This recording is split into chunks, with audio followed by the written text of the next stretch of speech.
ഇവിടെ UDF MLA-മാർ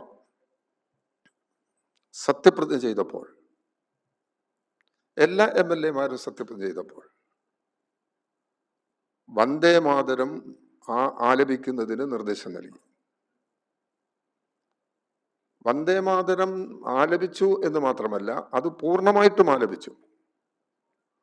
ഭരണഘടന തയ്യാറാക്കുന്ന സന്ദർഭത്തിൽ തന്നെ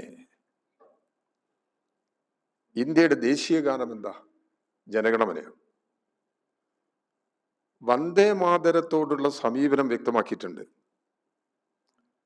അതിൻ്റെ എല്ലാ വരികളും മതനിരപേക്ഷ നിലപാടിൽ നിൽക്കുന്നതല്ല.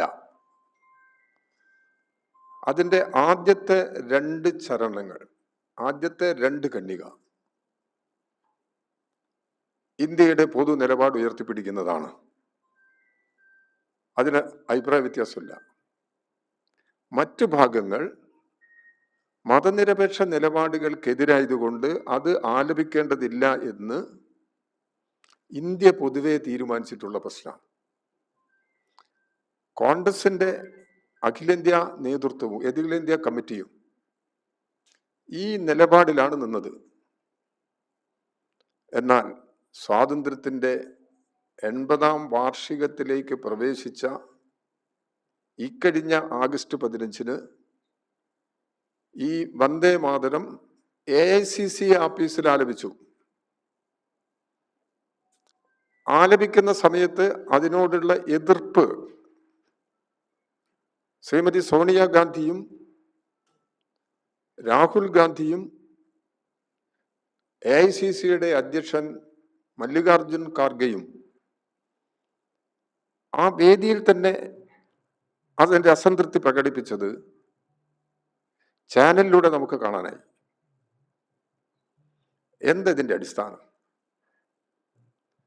ഇന്ത്യയിൽ കോൺഗ്രസ് ഭരിക്കുന്ന മറ്റു സംസ്ഥാനങ്ങളിൽ വന്ദേ മാതരം പൂർണ്ണമായി ആലപിക്കുന്നു. ഇതിൽ കോൺഗ്രസിന്റെ സമീപനം എന്ത് എന്നുള്ളതാണ് പ്രധാനപ്പെട്ട പ്രശ്നം.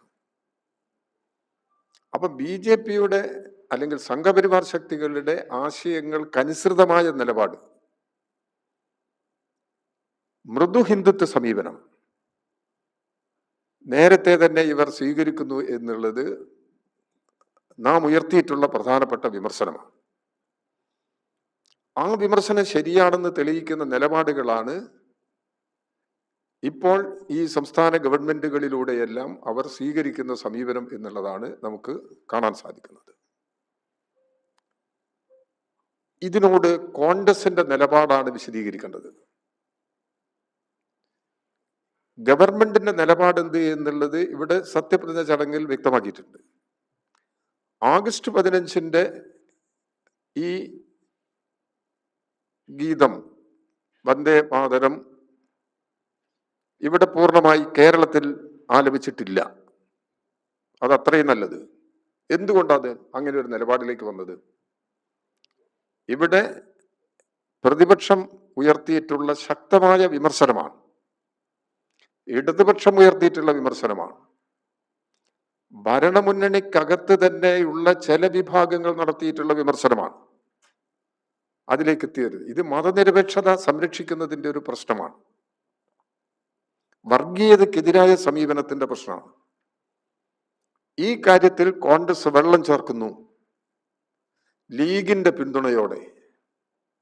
ഇത് ഈ നാട് അനുഭവിക്കുന്ന ഒരു പ്രധാനപ്പെട്ട പ്രശ്നമാണ്.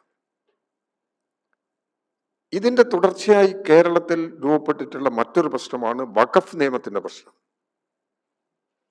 വഖഫ് നിയമത്തിന്റെ പ്രശ്നത്തിൽ മുസ്ലിം അല്ലാത്തവർ വഖഫ് ബോർഡിൽ വരാതിരിക്കുക എന്ന നിലപാടാണ് ഇടതുപക്ഷ ജനാധിപത്യ മുന്നണി ഗവൺമെന്റിന്റെ കാലത്ത് തന്നെ സ്വീകരിച്ചത്. ആ സമീപനത്തിന്റെ ഭാഗമായി നിയമസഭയെ ഒറ്റക്കെട്ടായി നിർത്താനും വഖഫ് സംരക്ഷിക്കത്തക്ക നിലയിലുള്ള കാഴ്ചപ്പാട് ഉയർത്താനും അന്ന് ഇടതുപക്ഷ ജനാധിപത്യ മുന്നണി ഗവൺമെന്റിന് കഴിഞ്ഞിരുന്നു. എന്നാൽ ഇന്നോ? ഇപ്പോഴെന്താ സമീപനം? ഇപ്പോൾ UDF ഗവൺമെന്റ് അധികാരത്തിൽ വന്നതിന് ശേഷം ഈ പ്രശ്നത്തിൽ സുപ്രീം കോടതിയിൽ ഒരു കേസ് വന്നു വഖഫ് സംരക്ഷണവുമായി ബന്ധപ്പെട്ട്. ആ സുപ്രീം കോടതി കേസ്, അത് സുപ്രീം കോടതിയിൽ കേസിന്റെ അന്തിമ വിധി വരെ വരുന്നത് വരെ ഈ പ്രശ്നത്തിൽ അവർക്ക് കാത്തു നിൽക്കാമായിരുന്നു.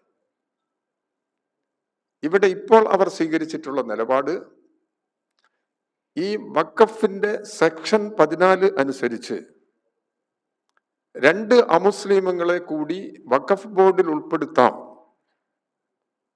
എന്ന നിലപാടിനെ ന്യായീകരിക്കുന്ന സമീപനം കേരളത്തിലെ ഗവൺമെന്റ് സ്വീകരിച്ചു.